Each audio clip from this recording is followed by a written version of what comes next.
Hey everybody, what's going on? Dr. Chad Woolner here. And Dr. Buddy Allen. And this is episode 6 of the Health Fundamentals podcast. On today's episode, we're going to be discussing the question, do you actually need knee surgery? So let's get started. You're listening to the Health Fundamentals podcast. I'm Dr. Chad Woolner. And I'm Dr. Buddy Allen. And this show is about giving you the simple but powerful cutting-edge tools you need to change your health and your life. So sit back and enjoy the show as we show you the path to your best life down to a science. So hey everybody, welcome to the episode. On today's episode, we wanted to kind of dive in and talk about a pretty important subject in general. Specifically, we're going to be talking about knee surgery today, but I think we can apply this to a lot of procedures, even beyond just surgery. You know, Certainly. I think there's some pretty important implications that patients need to consider when they're making a decision as life-altering as surgery. Right. As permanent as surgery. Yeah. And I think the first place to start, to be honest, we want to preface this by saying by no way, shape, or form are we trying to imply that you shouldn't ever receive surgery if it's recommended to you, that you shouldn't ever not listen to the recommendations of trusted healthcare professionals. But I think it's important to understand that gone are the days where it used to be almost like, it almost reminds me of like the olden times where, back in the dark ages, there were certain people who held all the power in terms of the knowledge and the understanding. And throughout time, what we've seen is this dramatic democratization of information. The internet, for good and for bad, again, we talked about this, I think, in episode 1. In terms of that. Yeah, there's so much information now. How do you make sense of all of it? Right. Yeah, and so to start this off, there was a study that was published. I'm just going to talk a little bit about this study here. It was published in the New England Journal of Medicine, and this kind of caught my attention years ago. I'm trying to think. This is back in 2013, December of 2013, and basically what the study did was it compared arthroscopic partial meniscectomy versus sham surgery. So basically, for a meniscus tear of the medial meniscus, they went in and they compared. They actually went in and repaired it. And then the other group, and they blinded it, and they didn't know the patients didn't know who got what. They literally just poked a hole in the knee and didn't do anything else. Just kind of pretended to do the surgery. It was a sham surgery, right? And listen to these results, or listen to the conclusion.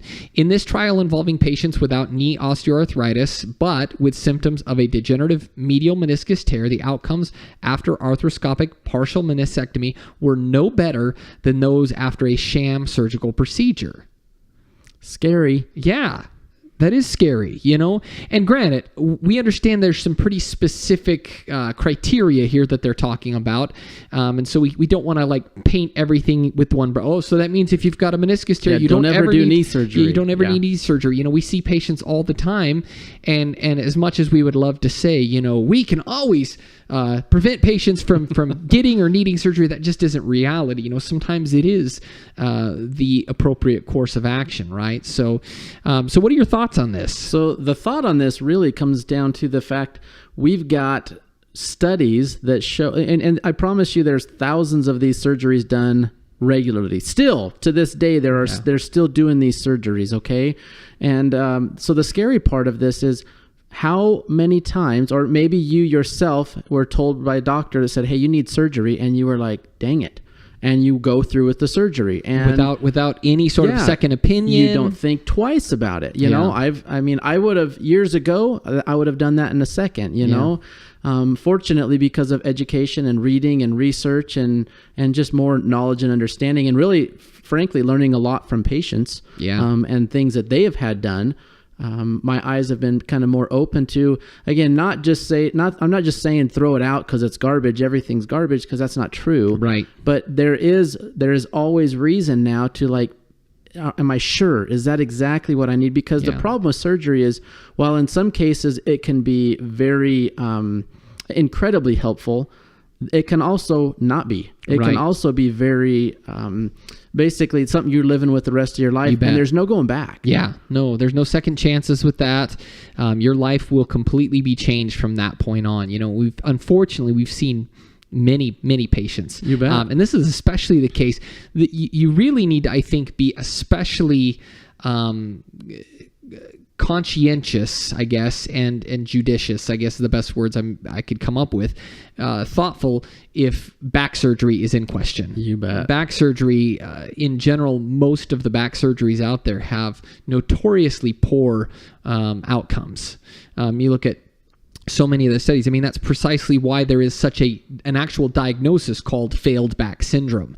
It's basically saying you've tried multiple back surgeries and it's just to a point where it's irreparable. And we've seen patients like this. In fact, one patient comes to mind. The poor guy, he's just living his life on a cocktail of pain meds the rest of his life. My father was that way. Your father, yeah. Mm-hmm. He had multiple low back surgeries. Yeah. And what's interesting is initially the symptoms would abate, whether it be numbness or other things. The symptoms would improve for a short time, but generally within a year, 2 years at most, usually, all of those symptoms started coming back, and to every bit as severe a degree. And, it's like there was less and less you could do to help them. Short-term gain, if you want to call it that, very, very long-term permanent loss, And the interesting thing for me personally, talking about your dad, I come from a very unique perspective in that my father was a registered nurse, incredibly skilled and extremely competent, knowledgeable, brilliant. And so from that side of the lens of that medical model, I grew up, with a father in that role. But then also my mother and my aunt, and actually both of my brothers, my mother and my aunt are heart transplant recipients, and they're alive today as a result of incredibly skilled physicians. I'm super grateful for that. That type of surgery, has given me more time with my mother, which is incredible. Both my brothers, as a result of a genetic condition, hypertrophic cardiomyopathy, both of them have had interventions as a result of that. And so, again, this is just saying we don't want to make some sort of a blanket statement, all surgery is bad. I think the punchline we're trying to get at, I think that the truth we're trying to highlight here is that it's not always the most appropriate course of action. And so if it's not always the appropriate course of action, then how do we go about, what would you recommend to patients who are contemplating this? What would be the appropriate course of action? We kind of have to take a little bit of a step back, because we've kind of been conditioned to, many of us, when you've had pain that's been there for long periods of time, and you're like, I went to PT 4 times and it didn't do anything, and I've been adjusted a couple of times, or a handful of times, or maybe even a bunch of times, and it didn't make it all go away. And so we think that that's the last thing we can do, right? That's it. The reality is, and a lot of these times, we have to take a little bit more, put a little more energy into it, is what I'm trying to say. Take personal responsibility and ownership. That is it. We literally have to dive in and understand, look, this is on me. Because, guess what? The doc who does your surgery, and if it works, wonderful. If it fails, that doesn't hurt him at all. Yeah. All right. He doesn't have to live with that the rest of his life. So I would say the biggest thing with even this question in the beginning here of do you need knee surgery? Do you actually need knee surgery? It's think about where you're at. Take that introspective look and just say, what do I need to do to make myself healthier? Yeah. The best thing all of us can do as far as getting healthy and taking care of ourselves is put the energy in. Yeah. Put the energy into yourself. Put the time in. Try. Keep I would trying. Say, I would say 2 really important kind of critical questions you can ask yourself is, number 1, have I truly exhausted all conservative options? Have I done that? Okay. And if you really truly can say, yep, I've exhausted, and I would say in most instances, people haven't done that. They haven't exhausted all conservative options. And then number 2, the other question is it really urgent? Because in some instances, like for instance, let's say a patient has a disc herniation and it's getting to the point where it's starting to create deficits, in terms of their function. That's not something you want to fool around with, and so there have been several cases I know you've had and I've had where we've seen patients where it's like, yep, unfortunately you're at a point where we can't fool around with this. You definitely need to get in and consult with an orthopedic specialist. But there are also, on the flip side, times when, we've experienced this as well, where there have been, unfortunately, some doctors who have blatantly, I don't want to say blatantly, maybe intentionally or unintentionally, they have not been straightforward with patients, using fear as a means of getting patients to make decisions hastily, we'll say. So I would say those two questions. Number one, have you exhausted all your, options, conservative options? And then number two, is it urgent? Do you really need to make that decision as quick as the doctor is perhaps recommending? And I think in most instances, you're going to find that you have ample time to really consider that, and we're not talking that you need to sit and wait on it months and months and years, but enough time to at least do a little bit of investigation for yourself, get a second, a third, a fourth opinion if necessary, and really think about it. I think most people don't really look at the long-term perspective of what could this do. Yeah, short term it might make the pain go away, right? Long term, what does this mean? Yeah. All right, because especially when it comes to joint replacements, to fusions, to things like that, those always have other things that you have to deal with down the road. Long-term ramifications. Absolutely. No, absolutely. We're really bad as human beings just in general at forecasting into the future. We always think, there have been numerous studies that have been done, psychological studies. I quote this whenever we do a variety of trainings for other healthcare professionals, and one of the pages that I quote from a book is a great book called The Willpower Instinct by Kelly McGonigal, and she quotes this study. You can read it on page 95, but that's how many times I've read this to people. In terms of a study that was done to see how people perceive their futures, and the punchline of it is that everybody perceives that their future is going to be amazing. Like, we're going to have more time in the future. We're going to be more motivated. We're going to have more energy. We're going to have more resources. Things will always be better in the future. When in reality, what we have to understand is that your future, not that we can't improve our future. I'm not trying to paint this, bleak picture, but we have to understand that our future is going to have the same constraints as the present. We're going to still be bound by the same 24 hours that we all get allotted to us each and every day.